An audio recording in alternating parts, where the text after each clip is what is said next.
তো এখন বাড়িতে চলে এসেছি।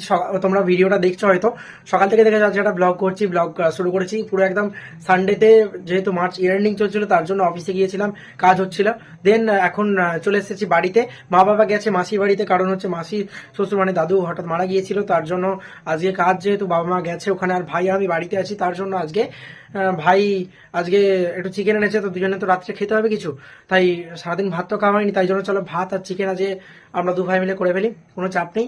আর কালকে আবার ডিউটি আছে, নেক্সট মঙ্গলবার আমি আর ভাই যাবো দুজনে মাসির বাড়িতে। আর ভিডিওটা কেমন লাগলো অবশ্যই লাইক কমেন্ট শেয়ার করে দিও, ফলো করে দিও, তোমাদের ফলো আর কমেন্ট খুব সাপোর্ট করে ভাই, লাভ ইউ অল। ভিডিওটা কন্টিনিউ করো, চলো রান্না করা যাক।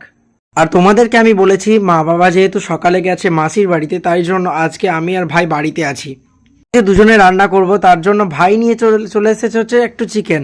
তো চিকেনটা আজকে চিকেন কষা করব। আর আমি তো সারাদিন ভাত খাওয়া হয়নি, তার জন্য ভাত বসিয়ে দেবো। একদিকে ভাতটা প্রায় হয়ে গেছে, একদিকে নামিয়ে নিয়েছি। আর ভাই যে মাংসটা ধুয়ে দিচ্ছে এখানে।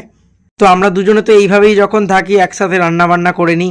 তারপর চলো রান্নাটা করে নেওয়া যাক। আর অনেক দিন পর আবার রান্না করতে এসেছি চিকেন। তোমরা দেখেছো আগের ভিডিওতে আমি বলেছিলাম চিকেন রান্না করেছিলাম, তো চলো আজকের ভিডিওতে করা যাক। আর এতটাই গরম কি বলবো, কিন্তু কিছু করার নেই, পেট পুজো করতে গেলে একটু কষ্ট করতেই হবে, তাই তো বন্ধুরা। দেন চলো ফার্স্ট হচ্ছে আলুটাকে ভেজে নিচ্ছে এখানে, চিকেনটা ভাই ধুয়ে দিয়েছে এখানে। আর এই যে সমস্ত জিনিস আমার কাটাকুটি হয়ে গেছে, পেঁয়াজ আলু সমস্ত কিছু কাটাকুটি হয়ে গেছে। আর এই যে এবার আলু ভাজার পর পেঁয়াজটা ভেজে এবার আমি মাংসটা কষছি এখানে। দেখো জাস্ট কালারটা কীরকম হয়েছে, পুরো জোরদার লাগছে। আর অনেক দিন পর আমি চিকেনটা কষছি, জানি না কীরকম হবে, এটা খাওয়ার পরেই বলা যাবে। অফিসেও সকলে বলেছিল যে আজকে একটা পিকনিক করতে, কিন্তু বাট করলাম না, তার কারণ হচ্ছে রাত্রে এসে আমাকে সেই রান্না করতেই হবে, তার জন্য বললাম আজকে আর পিকনিক করার কোনো দরকার নেই, বাড়িতে গেলে শান্তি।